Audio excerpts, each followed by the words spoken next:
no brakes. So here's a go-kart that I picked up. It's almost like an old Murray frame. I've seen frames like this before, but one of you viewers, I'm sure, knows more about this frame than I do.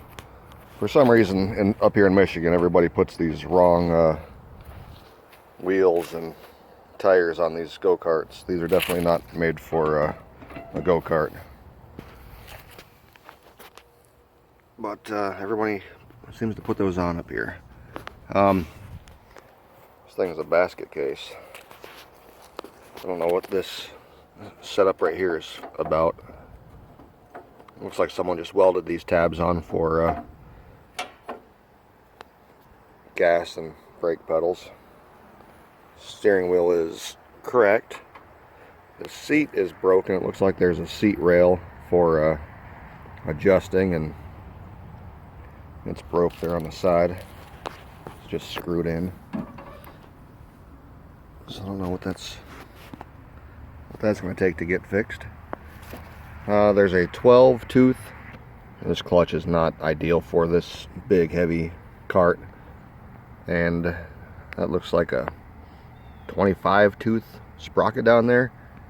That does not seem legit to me. Luckily we did not pay very much for this thing. The frame is super beefy. It's very heavy duty. Predator 212 on it. It's a newer engine.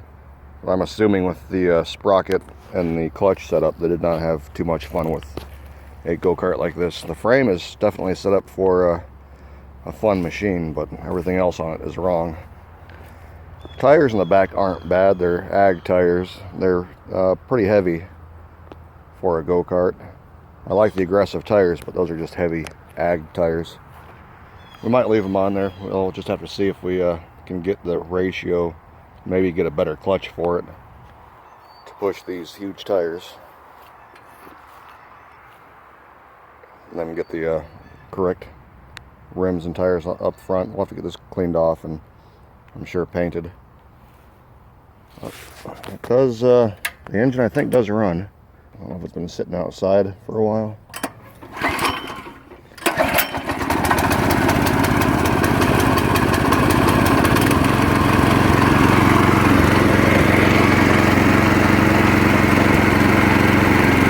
Well, it fires up.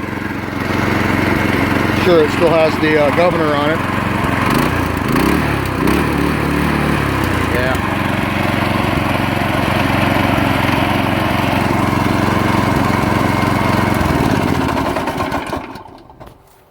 Yeah, with this setup that they have here, I could imagine they wouldn't have a whole bunch of fun.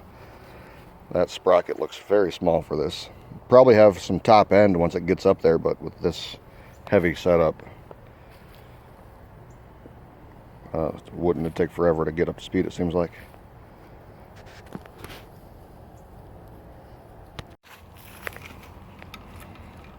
Alright, so this go-kart here, a couple more things have popped up. This right here is broke. The weld broke there, so that'll have to be fixed at some point. The axle has been broken, repaired at some point, and it is wobbly as all heck. Of course, that's not straight at all. And there is a motor mounting plate that has a crack in it. I don't know if you can see it on camera. So that'll have to be addressed as well.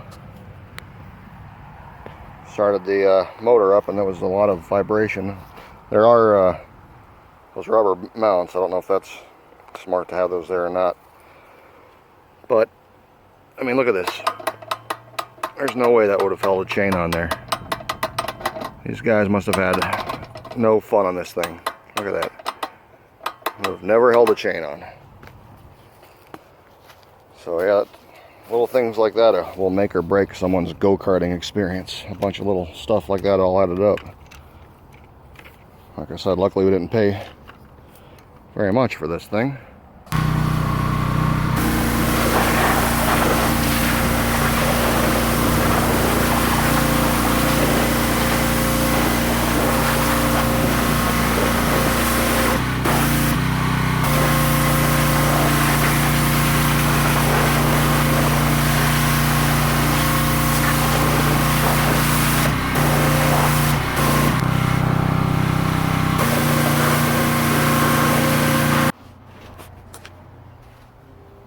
So I just pulled off the motor on this go-kart, and the little crack right here is not too bad. I should be able to weld that up sufficiently enough. But look right here. I don't know if you can see. Do you see an issue right here? Some of you, other than the axle, we're not talking about the axle, but look at this bearing right here. I've never seen, I haven't worked on this go-kart before, but I've never seen the bearing brackets. I've never seen the bearing brackets separated like that. Typically they go on one side or the other, so what a that looks like that's not normal to me. So we're probably gonna end up replacing this axle too. It looks like there's probably just too many issues with it. I don't think that I could get it straight enough to warrant keeping it. But yeah, these bearings should not be set up like that, I'm pretty sure. Oh, there it is. Getting it tore apart. These motor mounts don't seem too horrible. But with the play on these motor mounts and the play on that clutch sprocket, there's no way that chain was ever going to stay on there. Nice day here in Michigan. You can see how off that seat is. Right down there. There's not even a bracket for it. See right there's a, oh, you probably can't even see that. So there's an Allen wrench in here as a key for this sprocket. That doesn't make any sense. Alright, so we're going to pop off these tires to get a better look at the bearing and axle situation. This whole thing's something to show, that's for sure. Ready? I'm sure this thing just sat outside for a year. There Something happened.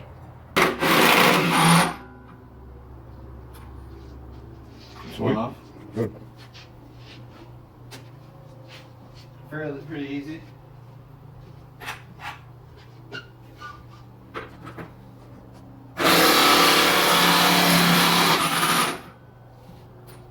Woohoo, Chicago Electric. Mm-hmm.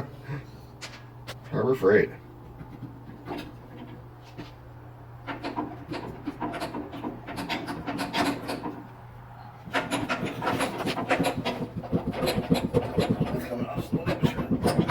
There we go.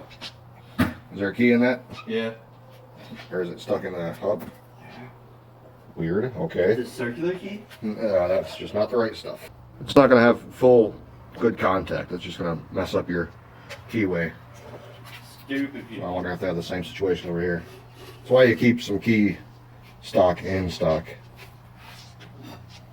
Pull this side off and see if it's the same situation. No? Anything in there? This one didn't even have a key, I don't think. So that was probably just freewheeling. Is it locked in there? No. No key at all. Oh, just freewheeling. Yep, I've seen that many a times. Yeah. A lot of missing keys and then just one-wheel drive, one-wheel peel on a Which is supposed to be a two-wheel drive. solid, yeah, two-wheel solid axle. Goofy. Alright, we're getting there. So now with this wheel off, maybe you can see more of what I was talking about. You can see this gap down here. That gap's not supposed to be there. Both of these shiny or metal brackets that hold your bearing are supposed to be on one side or the other of this red frame. These two are supposed to be touching each other. Basically, there's not supposed to be the frame on the middle of those two. So silly. Oh, I'm missing a complete bolt right there too. Yep. Sweet. I'm a country boy, but this is just I like to do stuff right. this is just not doing the right thing.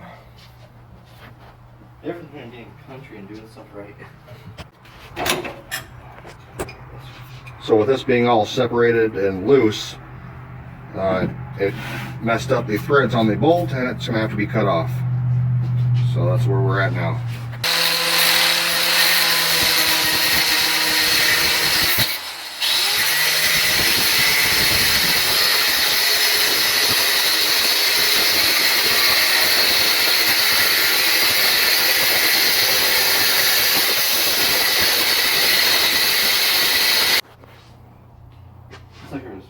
Alright, so I got the axle removed, and that was a hassle. This frame is messed up, of course, down here.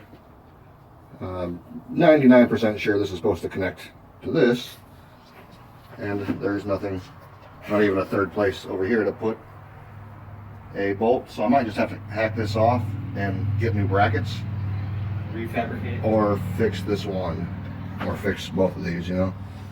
So I'll either take these off and put new brackets, or fix what's here. But we're getting there.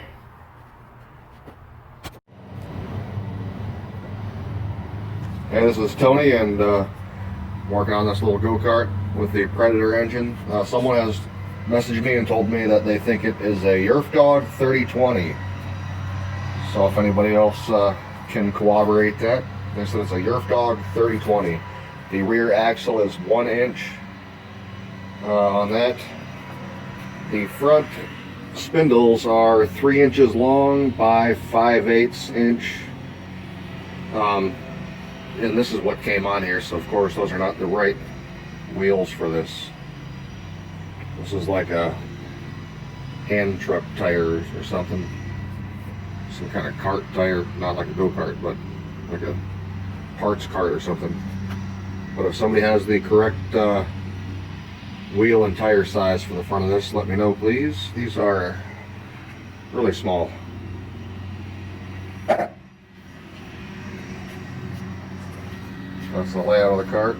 And you can see right here, this bracket, that tab broke off. I don't know if it went all the way across or not, but you can see right here, there's of course supposed to be 3 bolt holes. So follow along with this build and our other videos that we've put up. We appreciate you guys watching.